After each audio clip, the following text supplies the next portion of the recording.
Bħalissa għaddej ix-xogħol fuq il-Pjan Nazzjonali dwar l-Enerġija u l-Klima ta' Malta għal din is-sena li se jistabbilixxi triq li l-pajjiż irid jieħu fit-tranzizzjoni lejn ekonomija aktar dekarbonizzata fis-setturi kollha filwaqt li jirrifletti r-realtajiet u l-isfidi li pajjiżna għandu bħala gżira.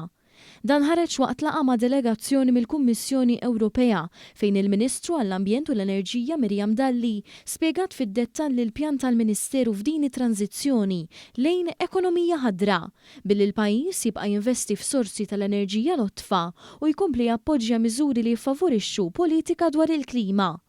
Fil-fatt id-delegazzjoni tal-Kummissjoni Ewropea dejja b'sensiela ta' laqat dwar l-enerġija u l-klima ma' diversi pajjiżi inkluż Malta. Id-delegazzjoni mmexxija minn Matthew Baldwin f'Malta kellu numru ta' laqat ma' stakeholders mis-settur pubbliku sabiex jiddiskutu il-miri klimatiċi għall-2040. Back to Brussels, super encouraged by the signals we've heard from the Minister about the ambition and determination with which Malta is approaching their national energy and climate plan. These plans are a really great use for member states as a sort of implementation and investment handbook, and we hear positive things as Malta works to its next iteration of these plans. Il-Ministru għall-Enerġija ħeġġet lill-Kummissjoni Ewropea biex tinkludi soluzzjonijiet biex tiżgura li l-ispiża tat-teknoloġija tad-dekarbonizzazzjoni titqassam b'mod ekwu, partikolarment għal dawk l-istati membri li huma favur din it-teknoloġija.